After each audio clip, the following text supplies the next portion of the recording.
ito, stock alone, ito, magbibigay ito ng humigit kumulang 53 horsepower.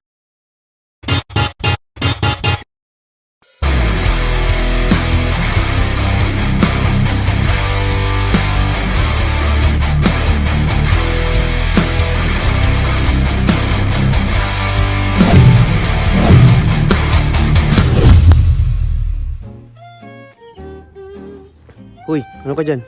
Doon ka, bablog ako. Okay, so what is mga ka-hardcore, we are back and ito yung si Stalker syempre. At ito yung magiging bagong lakas niya. Ayan. So as you can see, kung i-compare nyo sa dalawa, kaya ako pinaglapit yan dalawang makinang yan, is mapapansin nyo, di hamak na mas malaki ito kaysa dito. Malapit lang ito. Malapit lang sa camera. Kaya mukhang malaki. Pero hindi. Mas malaki siya dyan. Ito parang itong head lang na pataas na ito. Parang ano lang. Kapares na sa Raider 150. So doon sa mga gustong gumaya. Sa mga nag-a-aspire na gawin itong mga ginagawa ko. Pwede yun naman gawin.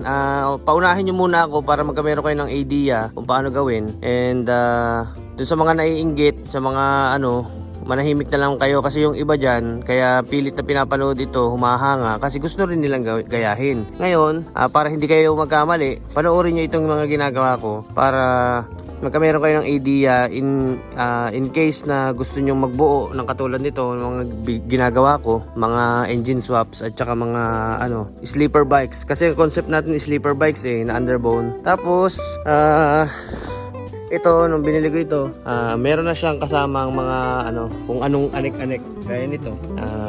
Ito yung kanyang stock na ignition coil at saka ignition cap. Yan, yan. Yan. Ngayon, itong kanyang spark plug, titingnan natin yan kung ano yung magiging, ano yung kasukat niyan para magkameron tayo ng alternative na pwedeng ilagay dyan in case na mapundi yung ating spark plug. So next ay meron tayong kasamang CDI. Yan. So yung CDI natin is 1, 2, 3, 4, 5, 6. 6 pins. 1, 2, 3, 4. So 10 lahat-lahat parang sa sniper 1, 3, 5 yata to. Ewan ko. Pero ito yung stock niya. Kung magkakakita tayo ng lalampas ng 12 o kaya ay walang limit na CDI, titingnan natin kung anong mas malakas, yung stock o yung walang limit na CDI. Kung mga Lifan, siguro pwede na yung CDI ng Lifan o kaya racing CDI ng mga XRM. Bahala na kung ano man pwedeng anong pwedeng i-convert dito. Ito mo naman yung stator side niya. Alam niyo kung gaano to kagana ha. Oh, ayan. Hindi pantumba. Ito lang yung stator side niya. Ayan, ayan isang dangkal ang lapad. Yun lang. Tapos carburetor niya ito.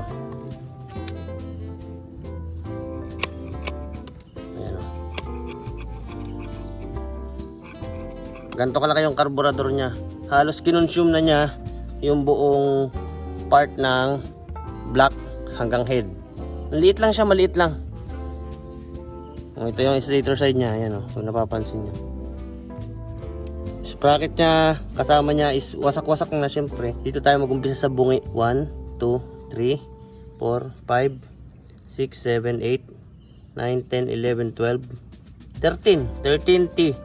So susukatin natin ito kung kasya yung 16T na 428 at kung hindi kasya yung 16T, magde-decide tayo kung 16 or 17 or 18. Hindi na natin palalakihin kasi ang plato natin sa likod ay magre-range lang ng 32 to 28T. Depende kung ano yung hindi mananabit sa swing arm. Yan. Okay, so ayusin muna natin ang konti. So, magkakameron tayo ng comparison dito sa makinang ito. And ayun, isang mabilisan lang. Kung ano lang yung nalalaman ko ha. So ito si Stalker is ang base niyan is pumapalo tayo ng 34 horsepower dito sa makina na to. 34 horsepower sa stock ni Stalker. Sa stock ha, sa stock. Ito, stock alone, ito, magbibigay ito ng humigit kumulang 53 horsepower. Ito, 53 ha. Itong ganito kaliit na makina, kaya mag-supply ng 53 horsepower. Kumpara dito. Mas malaki siya. Akala ko malaki to Akala ko mas malaki to. Mas maliit pala siya kumpara dito. At saka tingnan nyo naman kung gaano siya kagaan. Parang lang ha, parang Raider 150. Ito na mismo yung kanyang Ito na mismo yung kanyang makina. kung suma total, parang mas mabigat pa nga yata yung Raider 150 dito eh. Mas mabigat pa. So, ito ay may 96 bore. 96 bore, stroke niya ay nasa 62. 62 ang stroke, 96 bore. Ito ay 89. 89 ang bore, ang stroke ay 60.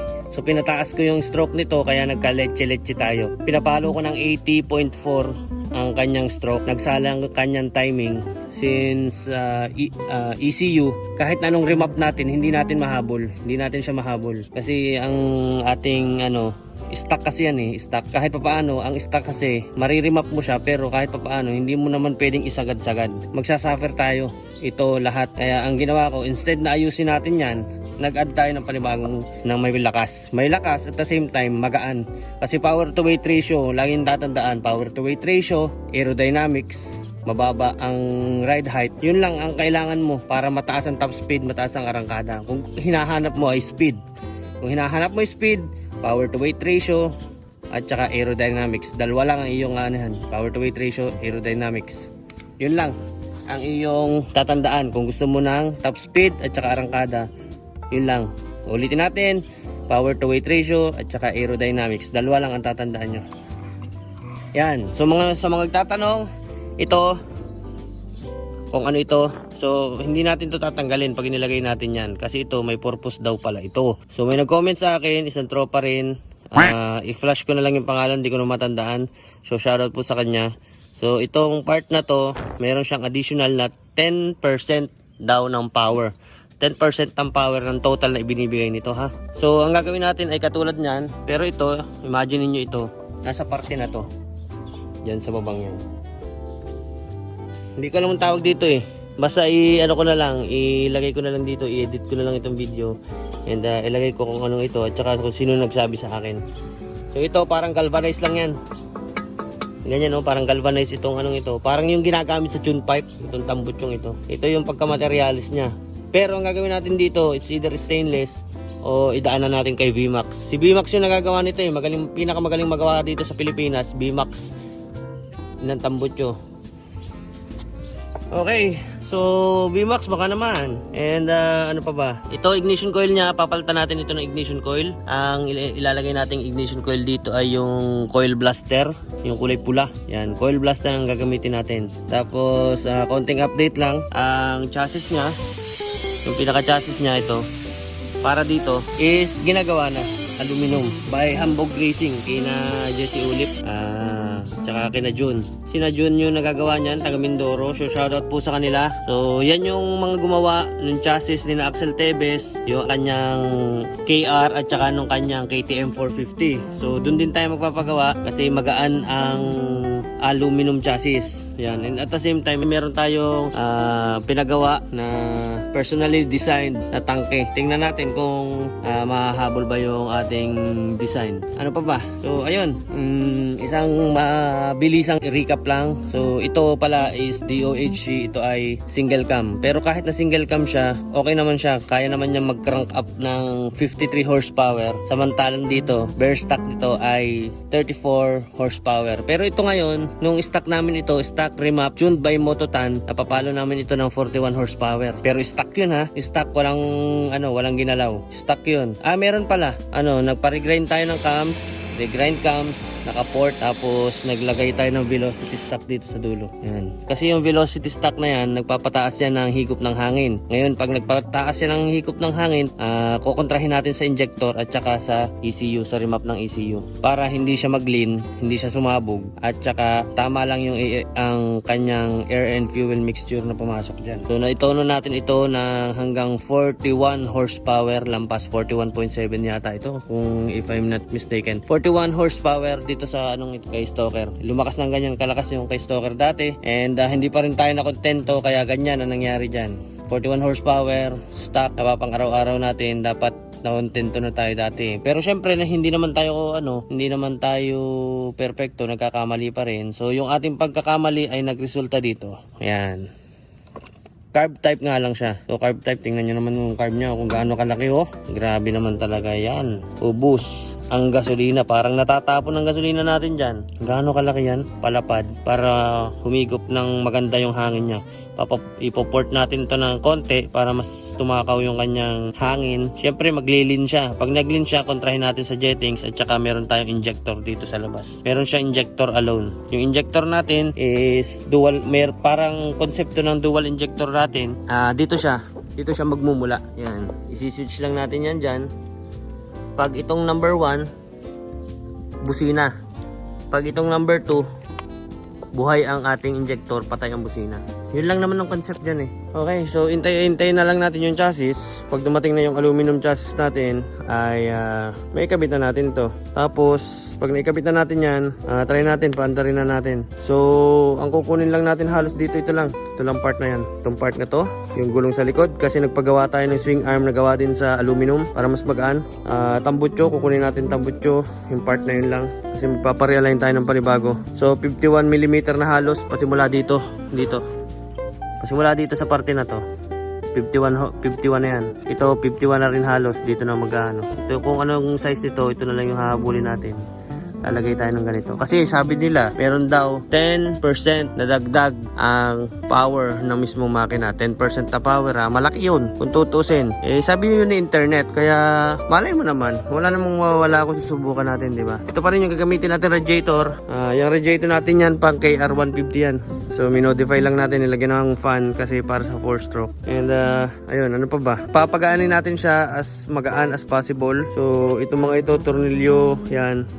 Ito parang race bike na yung magiging fairings niya. Lahat yan carbon fiber. Laging tatandaan, pag dami ng tornilyo, pagbigat niyan. Ang tornilyo, kahit ganyan kaliit yan, pag nagsama-sama yan, napakabigat yan. Lagi niyong tatandaan yan, mabigat ang tornilyo. Kaya kung pwede nyong wag nang gamitan ng tornilyo na magaganda, kung akala nyo gandang-ganda kayo dun sa mga matutornilyong parts, alisin nyo yung matutornilyong parts nyo na yan kung wala namang purpose. Halimbawa, maglalagay kayo mga accessories dito na mga kung ano-ano, yung mga dito na nakalagay dito na parang cap na gandang-ganda kayo, tanggalin nyo na yun kasi wala namang kwenta yun. Mahihirapan pa kayo pag nagkalas kayo niyan. Yung mga walang purpose, wag nyo ipagkakabit. Mga accessories, mga palamuti, tanggalin nyo na yun kasi walang purpose yan. Hindi yan advisable para ilagay dyan. Hindi yan dinesign para ilagay dyan. So, tanggalin nyo na yun. Baka mag-cause pa yan ng accident. Okay, so I think hanggang dito na lang muna. And abangan nyo na lang. Hinihintay ko na lang ito. Minamadali na natin yung kanyang chassis. Aluminum chassis. And ayun. So, paki-follow ng ating bagong page, The Racing Glitch. Ito. Yon. At hanggang doon na lang po muna ulit. At abang-abang na lang tayo sa kalabasan ng ating mahiwagang motor na ito. Kung ano ba naman. Ubus na naman ang aking kwarta din sa pinagkakagastusan kong ito. Siguro nakadalawang big bike na ako. Ito pa nga lang, magkano na nagastos ko dito. Ngayon, panibago na naman. Ay, nako po. Sa mga nagsasabi dyan, bakit hindi na lang big bike ang binili ko? Meron naman ako nito. At saka marami na akong motor Meron akong ilan ang 2-stroke ko, ilan ang Raider ko. Meron pa akong NS250R, meron pang DT, meron pang X4. Basta marami. Hindi ko naman kailangan halos ng big bike. Lagi niyong tatandaan, mas magandang gamitin ang motor na mabagal kung kaya mo naman siyang patakbuhin na matulin kaysa mabilis na motor kung hindi mo naman siya kayang patakbuhin na matulin. Kung puro lang mabagal lagi ang takbo mo, walang kwenta. Hoy, dito ka na naman. Okay, so I think hanggang dito lang muna ulit and bye-bye. Bye-bye.